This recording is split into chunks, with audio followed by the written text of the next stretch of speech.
Everyone knows his name. Oh, yeah. Dominic Cummings. Dominic Cummings. Dominic Cummings. Morning, Mr. Cummings. Troublemaker. History maker. Can you get to the next? They were no strangers to chaos. Pushing Boris Johnson on behind closed doors. Why can't you be fired? Yesterday I gave a full account to the Prime Minister of my actions Until his own mistake exploded in public. and ended up on the outskirts of Barnard town. We did not visit the castle, we did not walk around the town. He's never agreed to account for what he's done. Until now. Mr. Cummings, you've never spoken like this before.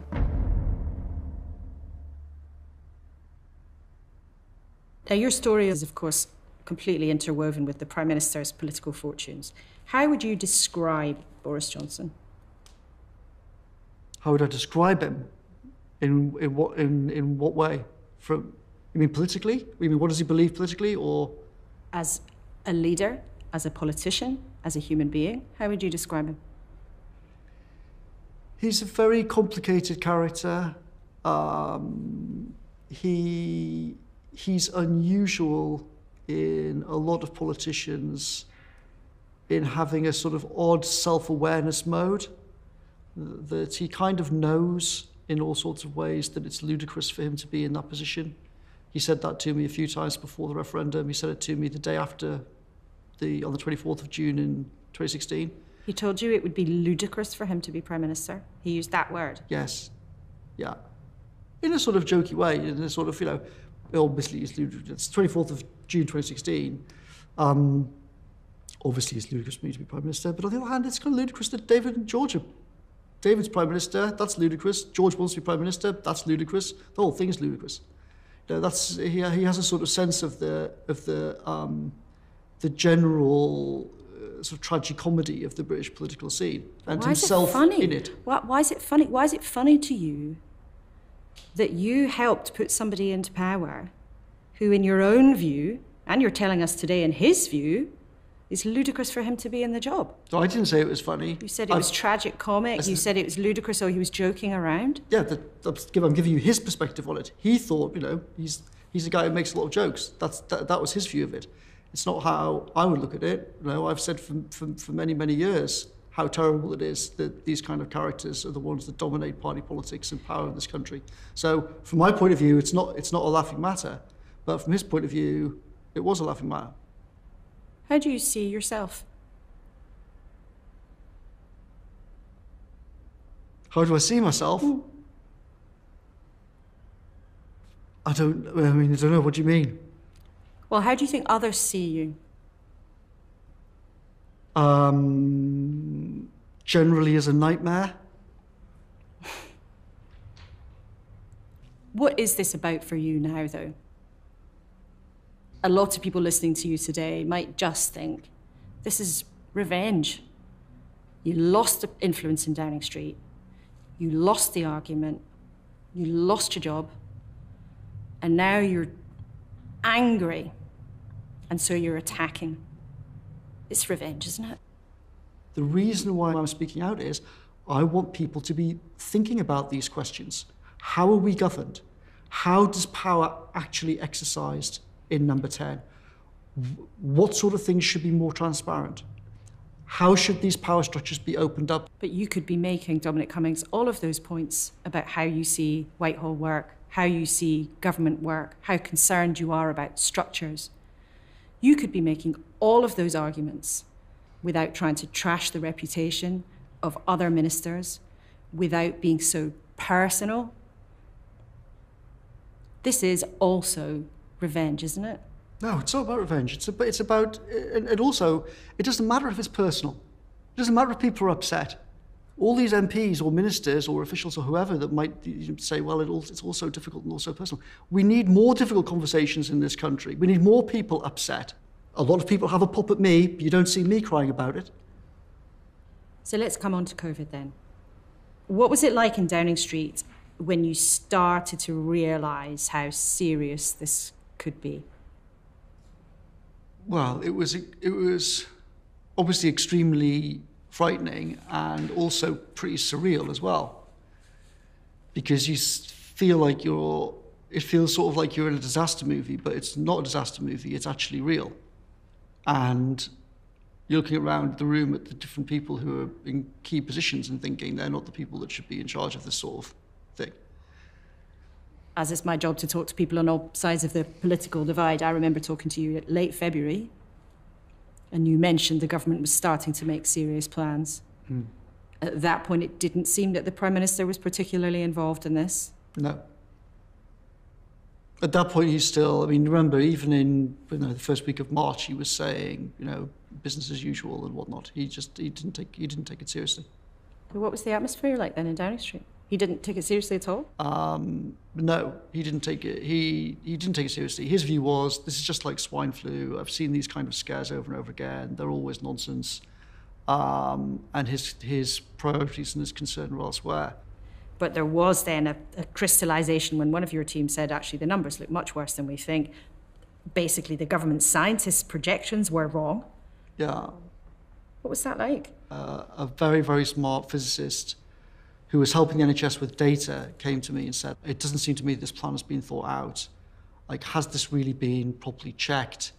This whole herd immunity plan is like a massive call. Are you okay if I go around and talk to people and think about this and look for plan B? I said, yeah, definitely do. As the days ticked on from there, it was increasingly clear that that the official plan was going to be a disaster. And it was me and a few other people, essentially it was me saying to the Prime Minister, vital elements of the system have got this terribly wrong. There is some kind of terrible bureaucratic fog and confusion, which means that people are not looking at the right numbers. Essentially, we'd said to him, the official plan is a disaster and we can't do it and it could kill 500,000 people. And during that week, in some ways, the Prime Minister was trying to stick to routine. Yes, he was. On the evening of Wednesday the 18th, the normal thing on a Wednesday evening is to go and see the Queen. And therefore he was going to go and see the Queen. So you could see the sort of complete craziness of the time. On the one hand, everyone's saying, there's this deadly disease, we've got to lock everything down. On the other hand, it's kind of partly, well, we just carry on as normal. And at the same time, you still have the cabinet and other people still meeting face to face as well. Things hadn't made that kind of physical shift. But what happened then? Because obviously the health advice was already, especially for the very elderly, people should take every precaution. You shouldn't be doing things that you're not meant to be doing. You should be trying to reduce all your contacts. So what happened? I said, what are you doing? And he said, well, I'm going to see the Queen. And I said, what on earth are you talking about? Of course you can't go and see the Queen. He said, well, that's what I do every Wednesday. Sod this, I'm going to go and see her. I said, I really don't think you should do that. Look around this office. As we spoke, we were in the outer office just outside his study. It was basically empty, partly because people in that office were isolating at home with symptoms. So I said to him, there's people in this office who are isolating. You might have coronavirus, I might have coronavirus. You can't go and see the Queen. What if you go and see her and then give the Queen coronavirus? Obviously you can't go. So the possibility went through your head at that moment that the Prime Minister might pass coronavirus to the Queen? Yes. How did you persuade him not to do it? I just said, if you go and you give her coronavirus and she dies, what are you going to... You can't do that. You can't risk that. That's completely insane. And he said, he basically just hadn't thought it through. And he said, yeah, holy shit, I can't go. Downing Street says that didn't happen. What do you say to that? Well, they've officially said that that didn't happen. Well, I know it happened and other people who were there know it happened. There's then a period where the Prime Minister falls ill. You, of course, eventually fall ill. Let's talk about what you've already admitted was a terrible, terrible mistake. That you didn't tell the whole truth when it was reported that you had left London at the beginning of lockdown to go to County Durham. So now's the moment. What really happened? Well, so when I spoke in the Rose Garden, I didn't go into all the details of it for various reasons. Essentially what happened is that I'd had repeated security problems at my house going back to 2019. These problems had re-emerged, and I was in discussions with the Cabinet Office in March about the situation. They suggested maybe all of us moving into government accommodation. I'd said maybe, but maybe I'll just move them all off to my dad's farm in Durham. We talked about those different options. I talked to the PM about that and also to some senior officials about it. My wife is kind of ill, but not with the kind of official symptoms exactly, but has she got it, has she not got it? So then you had the combination of security problems, which meant anyway we were going to get out. Of course, when this emerged, though, and the public realised that one of the most senior people in the government had left lockdown at a time when people were unable to go and see sick relatives, they were unable to do their jobs, they were unable to be with their families. There was enormous public rage. Why didn't you just tell the truth at the time? Well, the situation was it was extremely chaotic situation. But you decided not to tell the truth. You didn't have to give a press conference in the Downing Street Rose Garden tell the story. That was not at all the original plan, of course. The original plan was, when I discussed it with the Prime Minister on the Saturday and the Sunday, was, given he knew what had actually happened, he agreed we should just say nothing about it. The media will say whatever the media's going to say. There's all kinds of conspiracy theories buzzing around. We'll just ignore it. What then happened on the Monday is that he suddenly changed his mind and said, we can't stick with the original plan. You're going to have to explain it to people. I said, I'm not going into all of the security stuff. And the whole thing just became just a huge mess. But so together you agreed that it was better for you to tell a story that wasn't true than to stay silent. Everything that I said in the Rose Garden was true. But it was not the whole truth, not near it. But I did not, everything I said was true, but I didn't go into all of the security concerns in the background, no. It was a very different story, Mr. Cummings. It was a very different story. You and Boris Johnson decided it was better to give the public, many of whom were absolutely furious with what you had done, you decided together it was better to give the public a story that was not the 100% truth than to keep silent or even for you to resign. So as I said, that would have made it go away. I think there's absolutely no doubt that the way we handled the whole thing was wrong on the Monday. What I should have done is either just resigned and said nothing about anything, or I should have spoken to my family and said, listen, we're just going to have to come clean about the whole thing. Is it really the truth that you put your wife and child in the car, having been seriously ill, to drive some miles up and down the road to check that you could see? Is that really what happened? So what happened is that, at that point, obviously, the country was in an absolute terrible situation. The Prime Minister had nearly died. Everything was chaos at Number 10. I had everyone on the phone to me saying, can you come back? Can you come back? It's chaos down here. I was thinking about going on Saturday, but I was still too ill. On the Sunday, I was thinking, okay, am I going to drive back down there?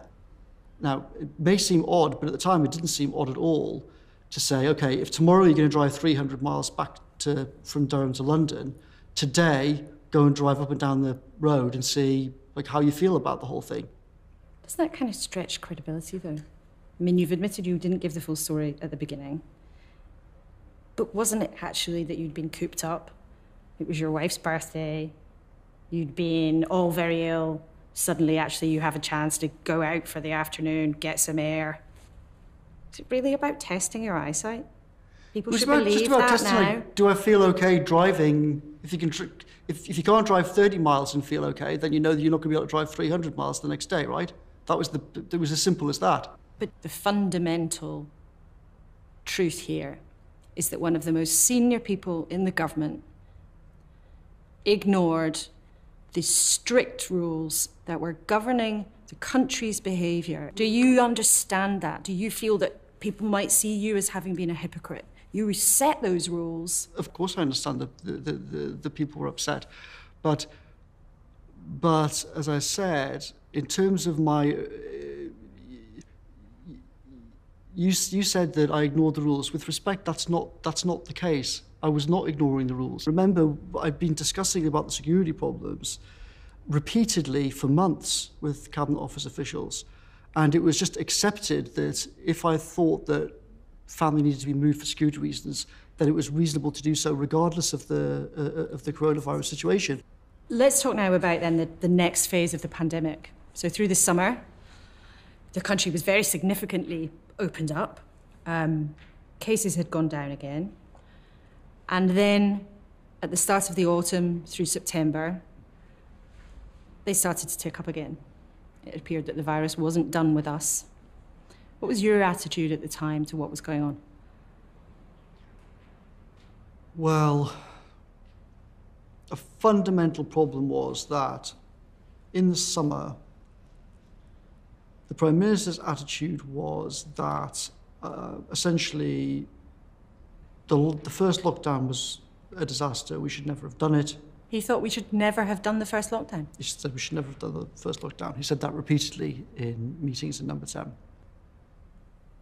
After the first wave passed, and then after he came back to work, initially his view was essentially, thank goodness we did do that. But very quickly, as the Telegraph and various parts of the media and the Tory party started screaming, he then basically reverted and said, actually, the whole thing was a disaster. We should never have done it. I was right in February. We should basically just ignore it and just let the thing wash through the country and not destroy the economy and move on.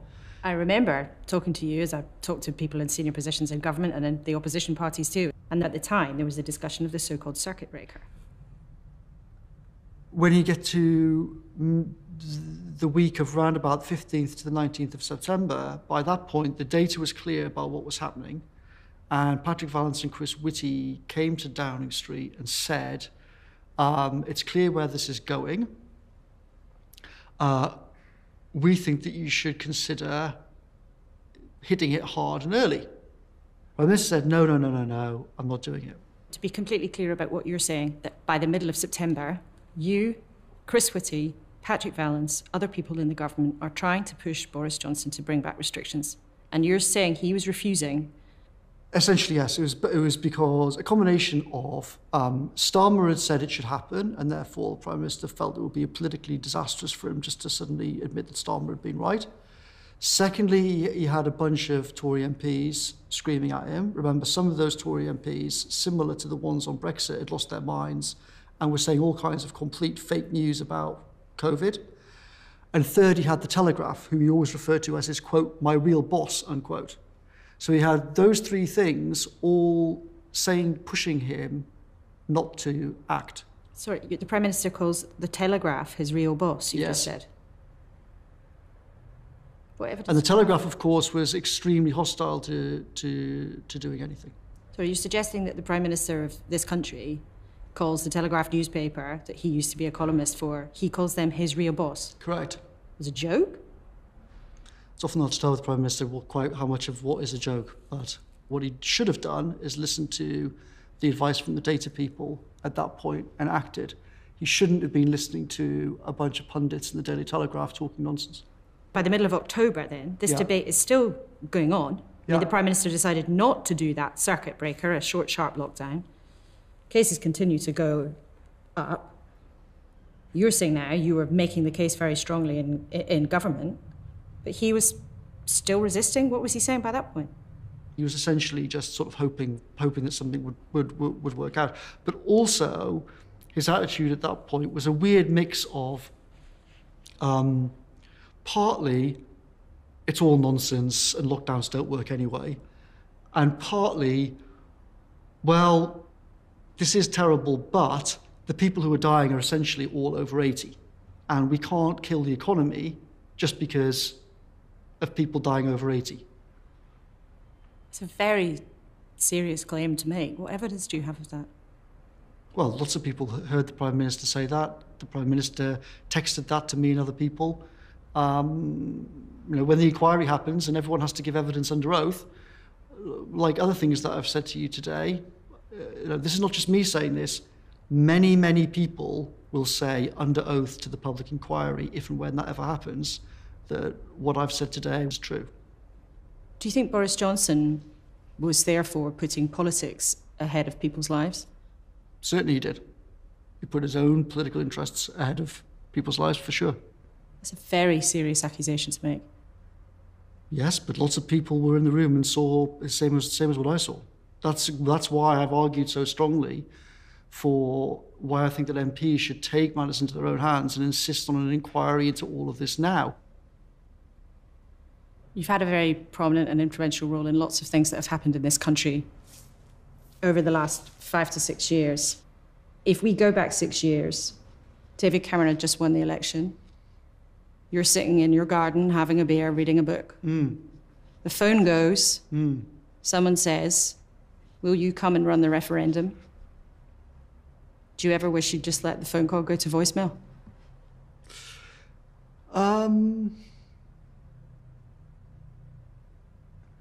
No, there aren't moments where I wish that's the case. There are definitely moments where I've thought about it hard and thought, did I do the right thing? For sure. I thought hard about whether or not it was the right thing to do the referendum. I think if you're someone like me making these kind of judgments, you're a complete idiot if you think that you're definitely right about them. No one knows. None of us know anything, right? None of us know if any of these things are right or wrong. You sound pretty sure about many of things you say there. Well, I can be confident on judgments like, is so-and-so up for the job, or is so-and-so extremely able or extremely rubbish. Those sort of things I think I've shown good judgment on over the last few years. But questions like, is Brexit a good idea? No one on earth knows if that's what the answer to that is. But you've just said today, even you are still not sure if Brexit was a good idea. I think anyone who says they're sure about questions like that has got a screw loose, whether you're on the Remain side or our side. I think one of the reasons why we won is precisely because in Vote Leave we didn't think that we're definitely right and Remainers are all idiots or traitors or anything else. We never thought like that then and still don't, and I don't now. I think it's perfectly reasonable to say that Brexit was a mistake and that history will prove that. Of course, it's reasonable for some people to think that. I honestly don't know what sort of person you'd be if you didn't have a view like that. Do you think that you've been a force for good, or do you think you've done damage to the country? I mean, during the time where you had prominence and influence, the country became very divided and our politics became more brutal. I think that Brexit was a good thing.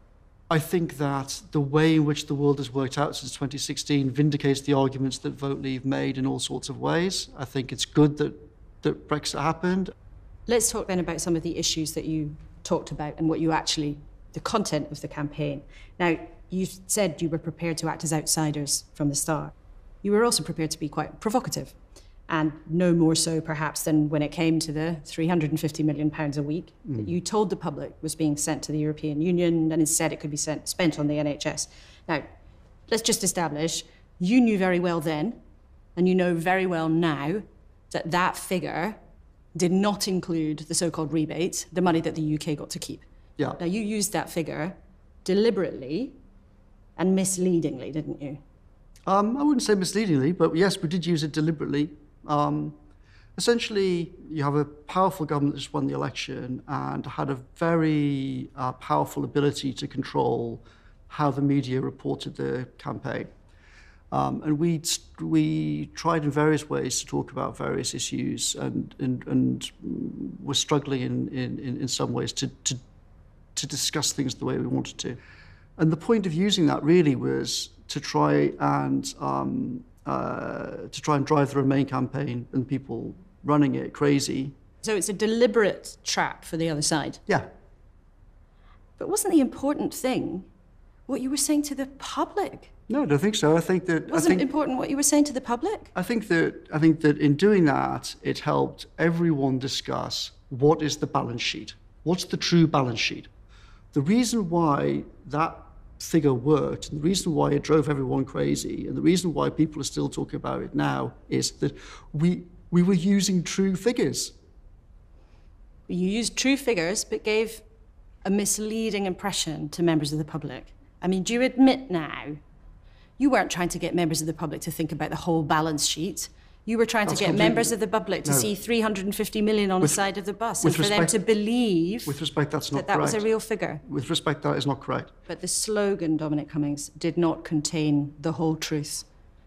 And I can see today, you're almost laughing thinking about it now, because it was a campaign tactic which did exactly what you wanted, but it did not give. In that slogan, the side of the bus was not the complete truth, was it? I think that if the worst that can be said about a political campaign is that they used actually real figures, unlike normal political campaigns, but it needed more context to understand it all, then I think you should go back to what Michael Gove said at the time about it, which is that Vote Leave has been more honest in its campaigning than any political campaign he could remember in his lifetime.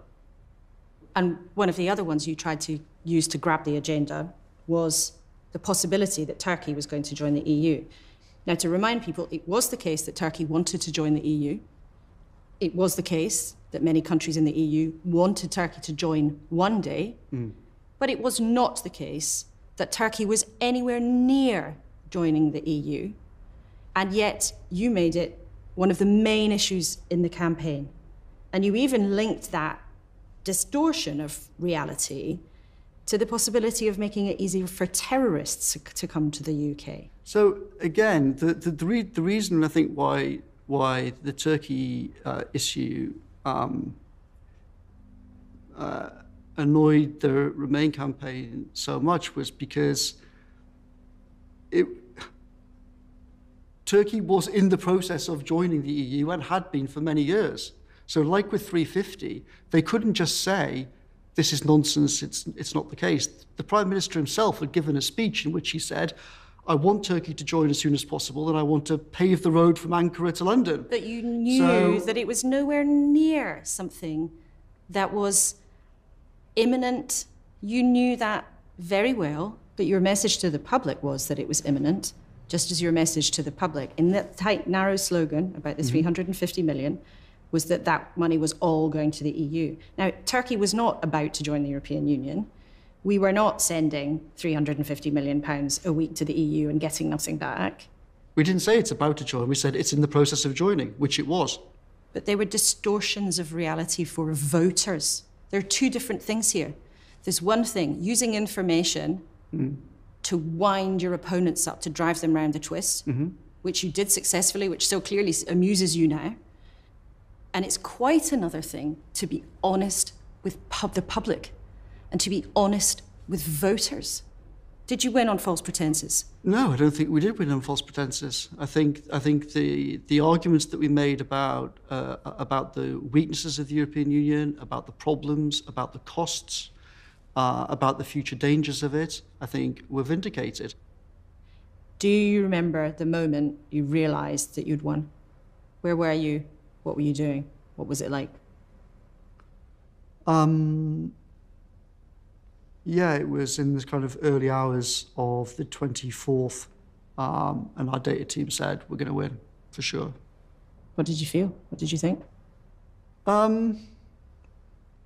don't know, I mean, I'm not a sort of hugely emotional person about things like that, so I was like, well, that's good. I mean, I was pleased for the country. I thought it's good for the country. I thought that millions of people's lives are going to be better as a consequence of it. Yeah, that's what I thought. And did you think at that point then that Boris Johnson was going to become the Prime Minister? I thought, yeah, sort of. I thought that, so I'd negotiated between him and Michael Gove a deal over the previous couple of weeks about what to do in this situation. And the deal essentially was that that Michael did not want to run in the leadership contest, that he would be Chancellor, that Boris would be Prime Minister, but that we would create a certain kind of number 10, and that we would very rapidly deliver on the promises that the Vote Leave campaign had made during the election, during the referendum campaign. So you negotiated that deal? Yes. Why was it up to you? And how did you choose that it should be Boris Johnson to be Prime Minister, not Michael Gove? Well, I didn't choose that, just that they were both thinking about these questions. And after the referendum, why did you think Boris Johnson deserved to be in charge? Well, I didn't think he deserved to be in charge in one sense. It sort of depends what you mean, but I just thought it's probably going to be one of Boris or Gove, given what's just happened. It's almost definitely going to be someone who supported the Vote Leave campaign in order to implement the result. It seemed like a reasonable thing to assume at the time. And what did you think of Boris Johnson at that point, having worked alongside him in the referendum campaign? I thought he had some abilities in various ways, also kind of completely hopeless in other ways. If you felt he wasn't up to it, as you clearly did, why on earth then was it the right thing to push him to be Prime Minister? Why was that the right thing to do? There are many, many people I know personally who I'd much prefer to see in number 10, but that wasn't a practical possibility for me. I also thought that precisely because Boris knows that in lots of ways he obviously shouldn't be Prime Minister, he knows that he needs help, he knows that he needs to bring in various people to help him, that also provides an opportunity to push the country in a much more positive direction. What you're saying, he was so useless that you were able to get him to do what you wanted? I mean, partly, yes. Or that he didn't know what he was doing, but he did know that he needed help. But can you hear yourself say that? That the man that's Prime Minister, who's been chosen by the Tory party, and then was elected by the voting public, well, it was great for me because he was so useless in some ways, in your view, that it meant that you could get him to do what you wanted. Well, I think it's terrible for the country, but I keep trying to stress, you've got to balance up the different possibilities. Is that objectively a good thing for the country? No, it's objectively obviously ludicrous. That's why I've made the argument repeatedly for all kinds of political change, and why actually it was a difficult decision in summer 19. We spent a lot of time calculating, maybe we should just let the Conservative Party go down the toilet. Maybe that would be the best way out, because then it could rebuild something new. Because why are we in the situation with this terrible choice between Johnson and Corbyn? But from a practical matter, all our options were bad, right? So it's like, which is the least bad option? Well, the least bad option seemed to be exploit the current situation to try and push certain things through and get the country into a better position. Who's Will you help us? Who's we? Well, me and a network of people some of us who did the Vote Leave campaign, some of us who did other things. How many of you? You make it sound this kind of secretive clique. Who? No, I mean, it's... Half a dozen? A dozen? A few dozen, maybe. So you're sitting here today and saying there's a few dozen people who were involved in the Vote Leave campaign who basically made the choice, for the country, about who the Prime Minister ought to be. But if you were clear in your mind that Boris Johnson was not fit for office then, which is what you've said today. Yeah. What about the rights of voters who you were campaigning to, saying, elect this man? He should be in charge of our hospitals, our schools, our security. What about the rights of voters to know that, if that's really what you believed? Well, first of all, I was extremely explicit many, many times over years about the fact that I thought that the senior leadership of the Conservative Party, including Boris Johnson, were not the right people to be running the country, and that profound change in this country is needed. So whilst a lot of people, you could make that accusation about a lot of people, and you could accuse me reasonably of various things. I don't think that's a reasonable accusation to throw at me. I did say repeatedly, the party system throws up people who do not know what they are doing. So I think I was extremely clear, so clear about that that it's made me extremely unpopular throughout the Conservative Party. So, as people will remember, Boris Johnson's campaign is then blown up by Michael Gove wanting to run himself. Yeah. Theresa May ends up Prime Minister, has a terrible time. This political situation becomes more and more fraught, the atmosphere more and more toxic.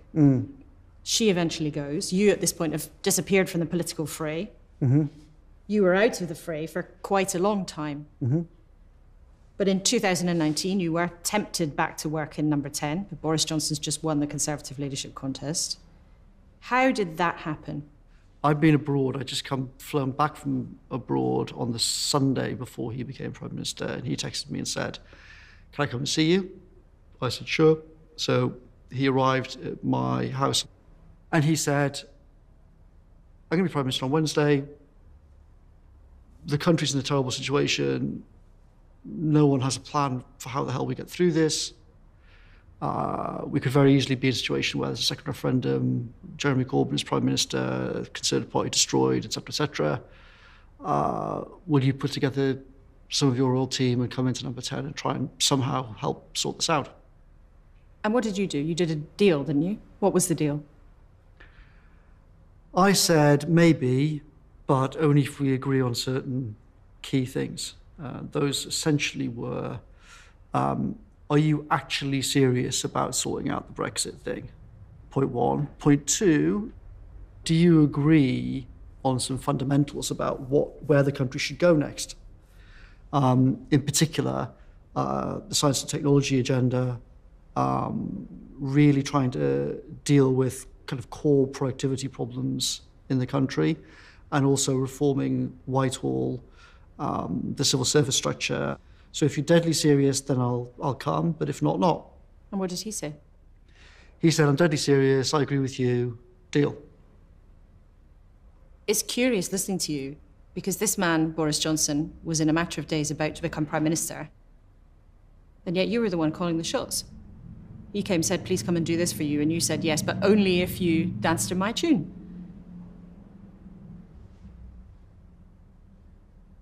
What's your question? Do you think that's a good situation to have been in? No, I mean, I think it's from the country's point of view, I think it's obviously a terrible situation. It's a terrible situation that the choice is Boris Johnson or Jeremy Corbyn. What the hell does that say about how our political system works? But do you ever listen to yourself saying that? This man is about to move into Downing Street. He says, "Please come and be part of my team. I think we have an important job to do." You say, "Yes, but only if you do exactly what I ask you." Don't you think to some people that would just sound unbelievably arrogant? Why is that?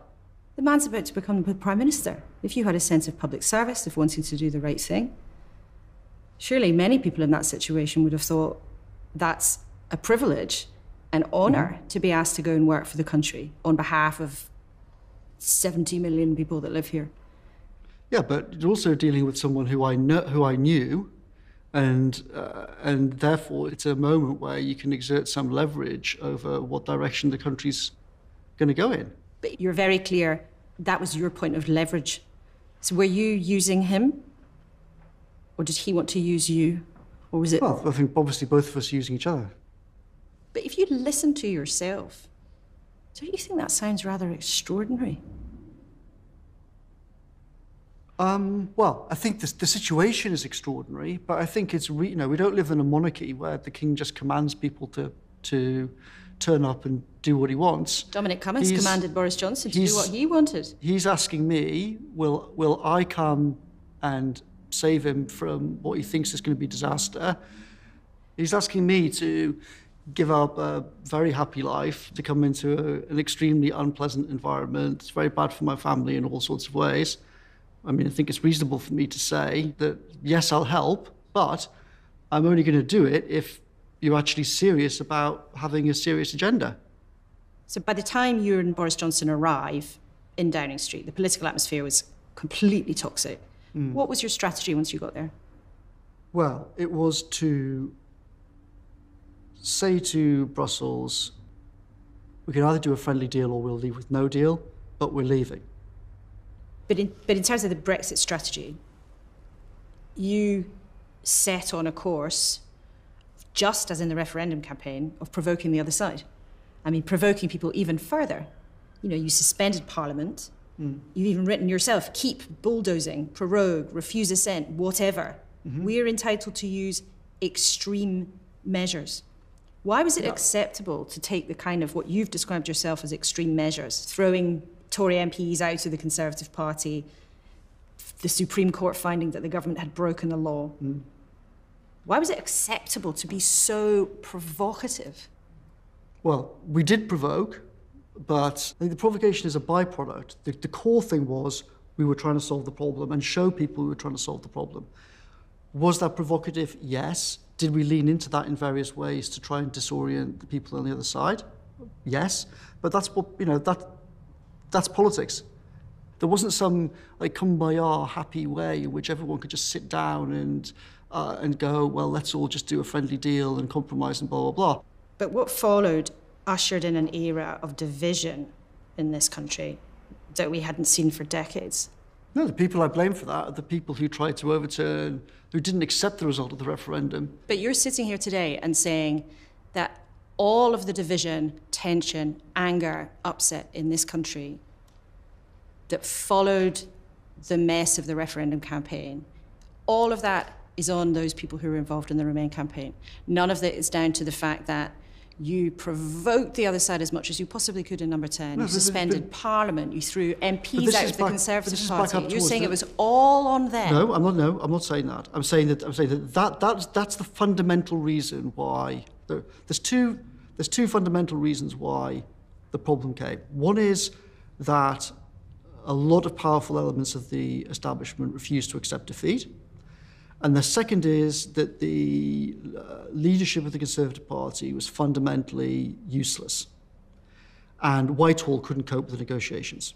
And those two forces combined pushed the country into a cul-de-sac. Another contributing factor was that a lot of MPs on my side of the debate were also absolute morons. So your relationship with the Prime Minister was already breaking down then? Yes. By autumn 2020? Yeah. By summer 2020. Why was that? And what happened? And why did you then finally walk out so dramatically in the darkness, clutching a cardboard box full of your belongings? What happened? Well, it was a mix of things. I think that, first of all, he was fed up with the media portrayal of him being a kind of puppet for the Vote Leave team, was driving him around the bend. From what you've said today, it sounds like it was pretty accurate. Secondly, he was upset about the fact that I was spending my time on what I thought was important, not on politics, not on media and communication and campaigning stuff. I was spending my time on the science stuff, on the defence review, with the intelligence services, procurement reform, all of those kind of things, and on COVID. Push it through. But hang on, you say he was upset because I didn't want to do what he wanted me to do. He was the elected Prime Minister. You're an unelected advisor. Yep.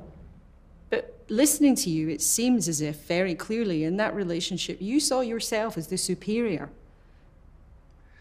No, I'm not saying that I'm a better person than him or anything else. That wasn't my question, but you said, well, he didn't have a plan and I'd had a plan, so why should I have paid attention to what he wanted me to do? I think that I had a plan. I was trying to get things done.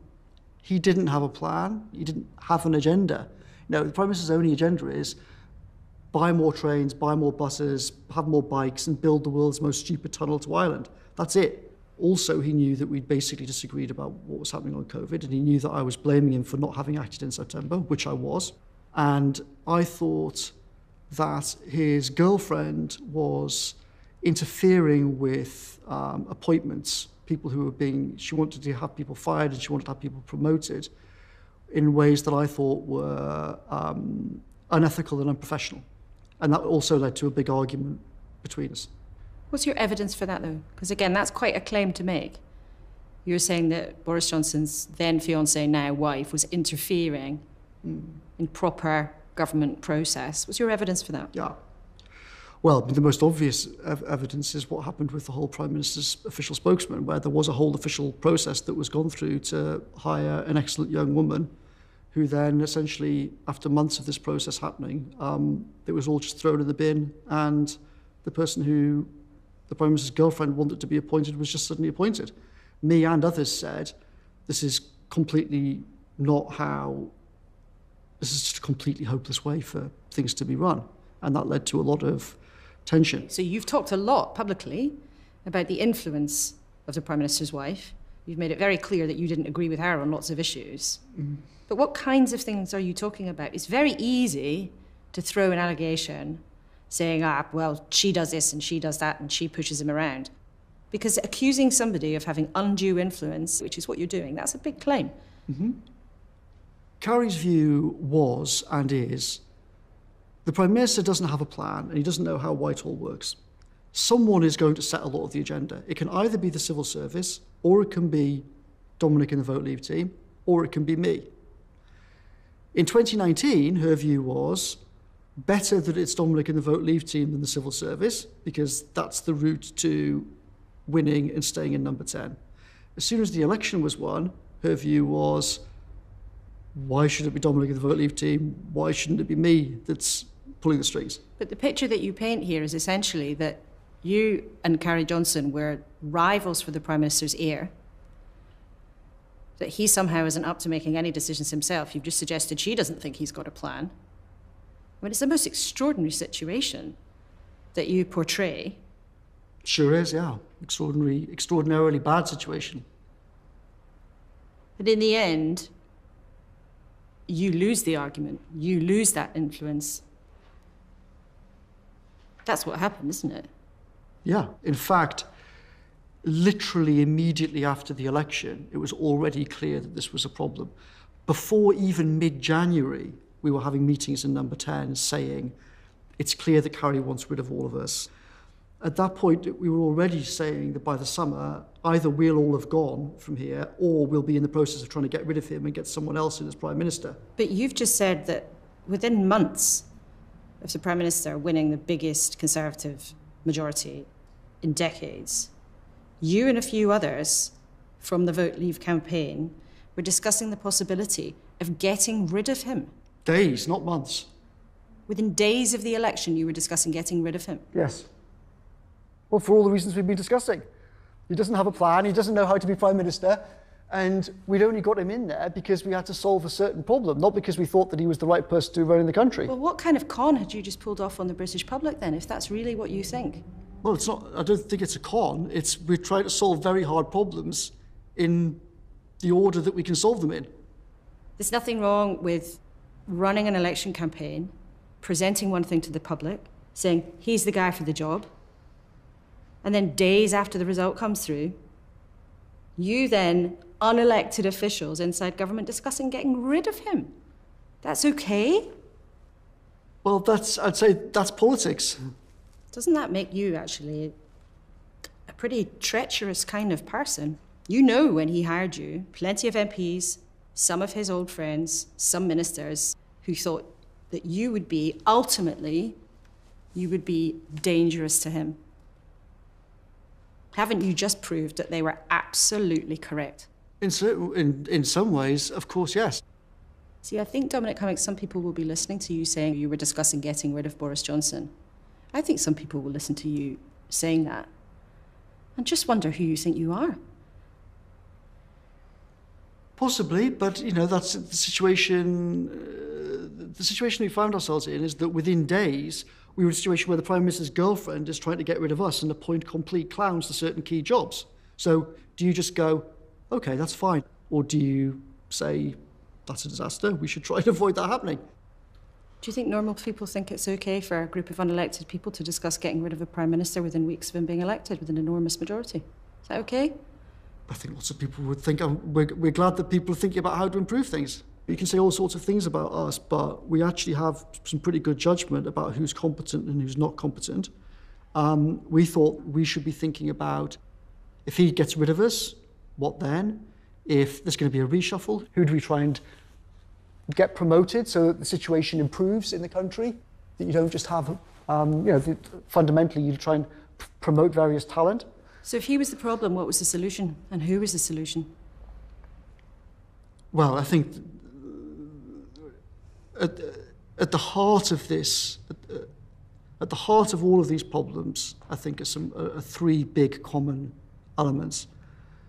Problem one is that you've got political parties as gatekeepers in the system, and all the incentives that operate within that essentially are for MPs to think, how do you climb the party hierarchy, not how do you serve the public? And if you want to escape the problem that we all have had for year after year of watching this thinking, they're all useless, it doesn't matter who you vote for, next bunch of clowns come in, it's the same old thing. We have to address those two closed power systems. You wanted to rewire the whole system. Yeah. Yeah. The party system needs to be broken and opened up, and the Whitehall system needs to be broken and opened up. And we've seen what happens when these closed systems rattle around left to their own devices. How would you then describe the way you did go about trying to make changes? Because depends which ones you mean. If we're talking about Whitehall, because there is a widespread perception that you were combative, you were provocative. Some officials were, I think it's fair to say, were scared of what was going on. Senior people lost their jobs. Mm-hmm. Cabinet ministers, even Andrea Leadsom, went on the record to say she thought that you bullied people. Is that all wrong, that perception? I think it's just much more complicated than that. People were dying, so there were some very tough conversations. To give one obvious example, back in March 2020, I was sitting around the cabinet table to be told by various officials from Hancock's department, well, none of the PPE for the NHS is going to get here till the summer. Why? Why till the summer? Well, because that's when it'll be shipped over. What do you mean shipped? Well, we ship PPE. Why do you ship PPE? Because that's what the rules are. That's EU procurement rules, it's Treasury rules of value for money. I did have some very tough conversations. I said to people, leave the room, call the airlines, we're hiring the planes, they're flying to China tonight, they're flying stuff back, forget the rules.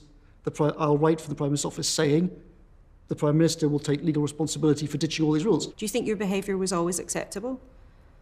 I think my behaviour was the behaviour that you would see from someone who is trying to get crucial things done with thousands of people dying at speed and at scale in a rotten bureaucracy. Does that mean some conversations are tough? Of course it does. But does that mean that someone has to prioritise and say no and do things, particularly when you've got a Prime Minister who's a shopping trolley? Yes, it does. But a lot of the duffers inside the system do feel threatened by changes like that. But just listening to you today, it sounds like you divide the world very clearly into two groups of people. One group, which agrees with D. Cummings' analysis of the world and all its problems, and the need to do radical things, perhaps by using provocative extreme measures. And then the other group of people in the world who don't share your views, who are either, as you've described today, morons or duffers or useless. You seem to have this very binary view where people either agree with you, in which case their views are valid, but basically everyone else can go away. It doesn't matter what they feel, it doesn't matter what they say. No, I think you're confusing two different dimensions. I think when it comes to do people agree with me about things like Brexit or policy questions, I'm very much not like that, quite the opposite. My view is there's very little that I actually know very much about. I'm open to all kinds of disagreements about things.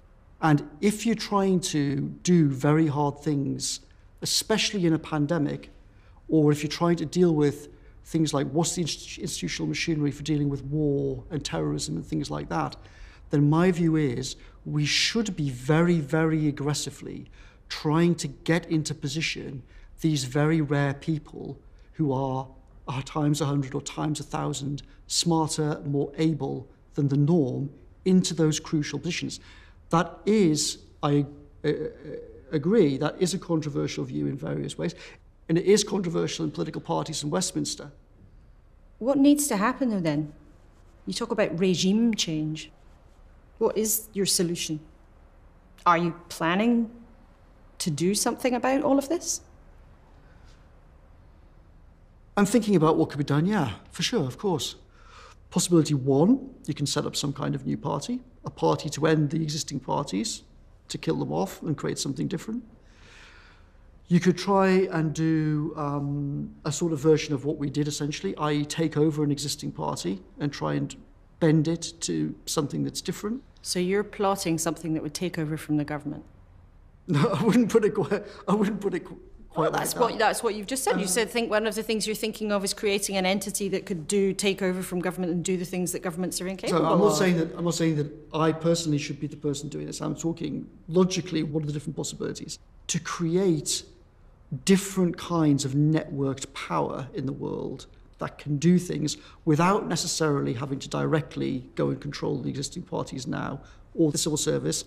So you either have to take over one of those parties or create a new one that displaces them, or create some other kind of entity which then ends up kind of assimilating or disrupting that power. So you're not done. Sorry? You're not done.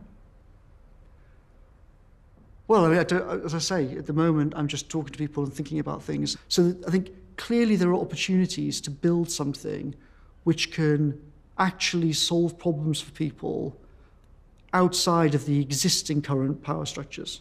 Is it part of your plan to hasten him out of Downing Street? Certainly, I think the sooner he goes, the better, for sure. And are you doing things to try to make that happen? Are you actively trying to... What are you doing? Well, as you can see, I'm explaining what went wrong, and also I think it's a sort of there's an irony in it in that if last summer he'd gone down the route that he started to go down, which was the system's failed. Let's be honest about the system failing, and let's rebuild it, remove people, create new things. Unfortunately, for a whole set of reasons, he's decided not to go down that route. He's decided to go down the route of essentially completely inventing. And the people like me who know what happened have a duty to speak out and tell people the truth about what actually happened in there. Not because it's revenge, which is what you're suggesting, but because if we don't learn, history tells us the same disasters will happen again. When did you last speak to Boris Johnson, or when were you last in touch? The last time I spoke to him was the Friday that I left number 10. No contact since then? He texted me a couple of days later saying, would I speak to him? And I said no. Do you think you'll ever speak to him again? Don't know. You want to? It doesn't bother me one way or the other.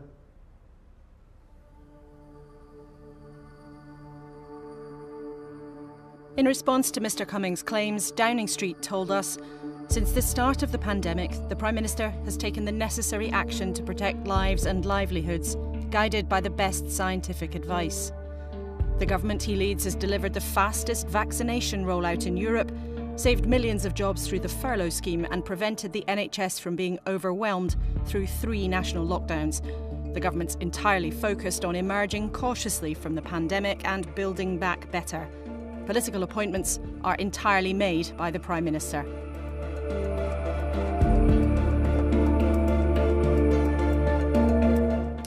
Well, next on BBC Two, on a hot night like this, which items at the V&A could potentially melt? Back for a new series with Secrets of the Museum.